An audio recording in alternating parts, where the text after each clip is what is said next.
Oh boy, it's finally here. I've been waiting ages for this remake to come out.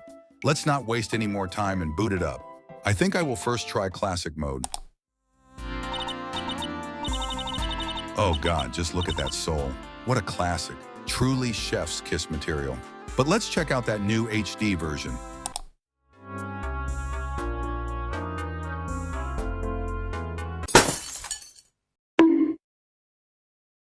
Well, it wasn't that good of a game to begin with. Anyway, lately, game development has seemingly reached a bit of a creativity slump, with the market being flooded by remakes and remasters of classic titles.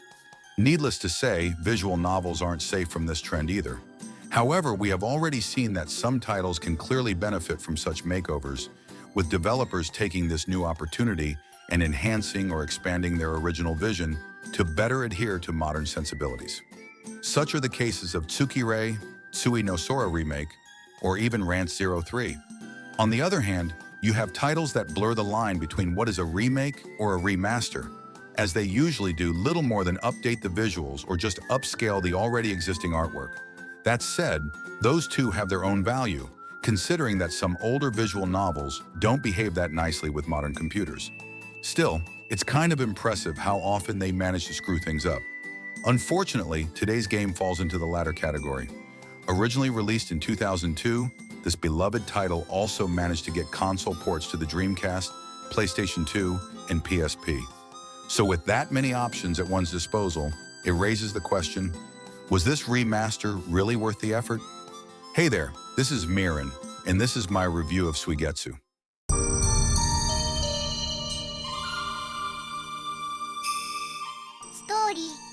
The story begins with Touya, the protagonist, waking up alone in a hospital room. He's soon visited by a young girl named Yuki, who introduces herself as his personal maid, as well as his closest friends, although Touya has no memory of either of them, or even of his own past.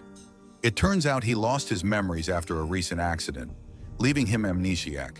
However, ever since regaining consciousness, he's been tormented by one recurring nightmare, in which he shoots an arrow that pierces a girl, leading to her demise.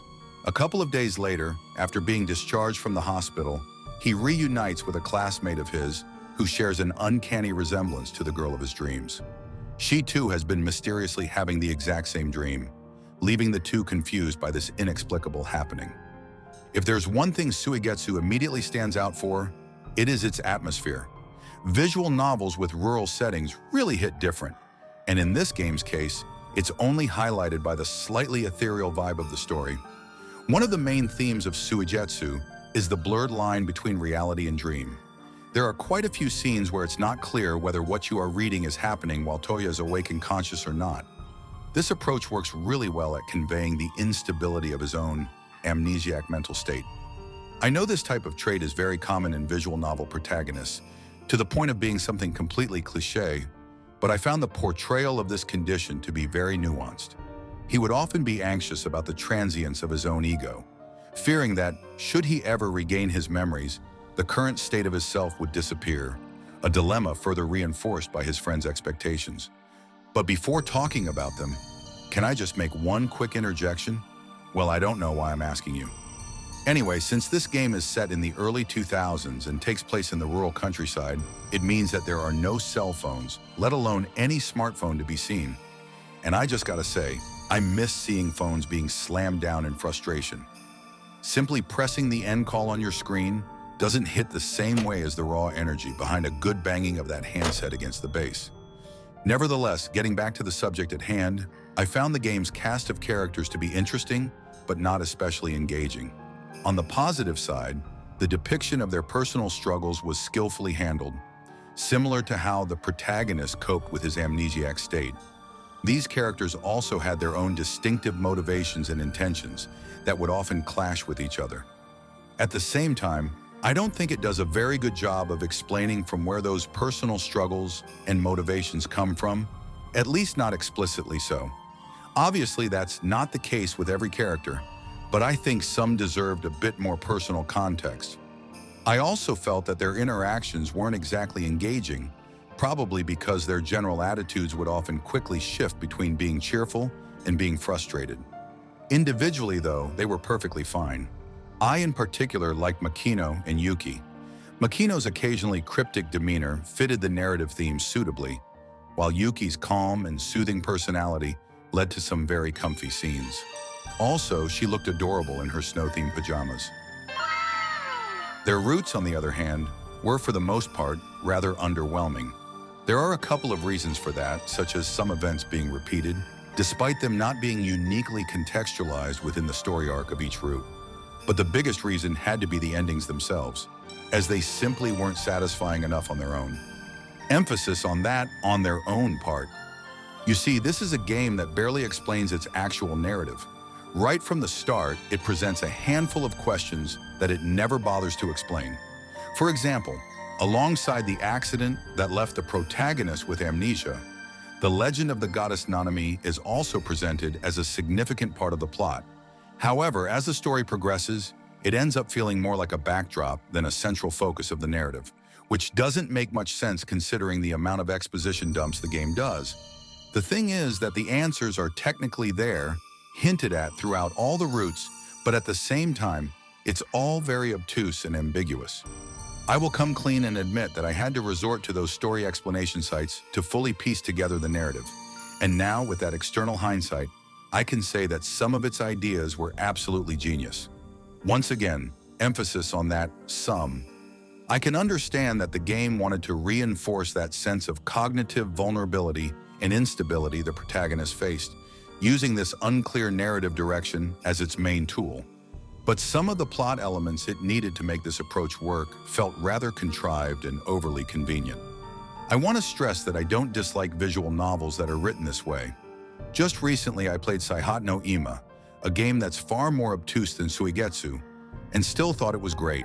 However, unlike with Saihat no Ima, I don't really feel any motivation to replay Suigetsu and see it with this new perspective. Maybe this is due to the group not having a particularly engaging chemistry or the routes lacking memorable scenes. To be honest, I think I had more fun reading those fan theories than the actual main game, which I know sounds like me harshly bashing its story. But in reality, I'm only saying this due to how clever those hidden ideas are. Before diving into the technical mess that this remaster is, let's begin with the positives, most of which come from the original game, such as the soundtrack, which gives off those old-school vibes wonderfully. I also quite like the sprites, both for their designs as well as how they change color to fit the lighting of the scene. Another good feature is being able to switch between horizontally oriented text and vertically oriented text. More visual novels need to let you choose between the two, and this is absolutely one hill I'm willing to die on. But let's stop beating around the bush and talk about the remastering work done here. This Grand Package edition basically adds support for modern operating systems, voice acting to the main characters, and a resolution size increase. First of all, that last one is not the upgrade it might seem.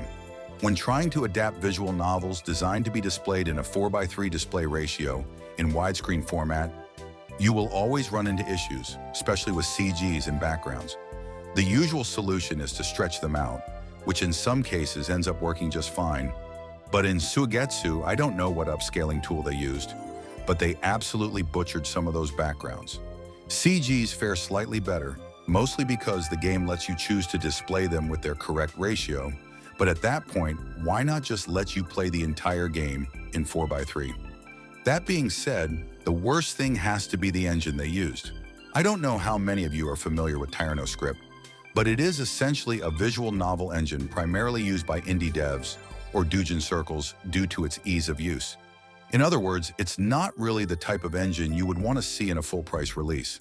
Imagine if for the Dragon Quest III remake, Square Enix went with RPG Maker instead of their proprietary HD 2D engine.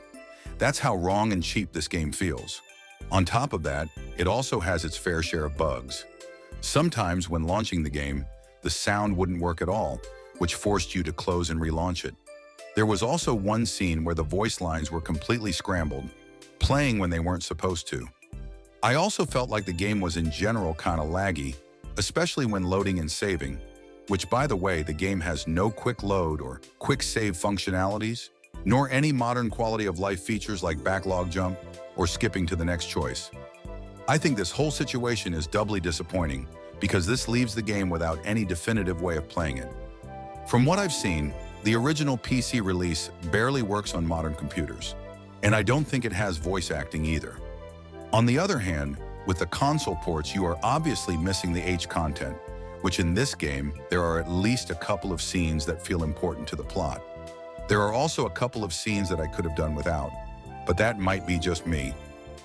まとめ To conclude, my feelings about Suigetsu are rather mixed. I can see what the game was aiming for, and for the most part, I think it achieves those ambitions. The subtlety of the execution of its narrative themes is fantastic, especially when you consider the game's age. The portrayal of the characters' internal conflicts is another strong point, being both believable and captivating.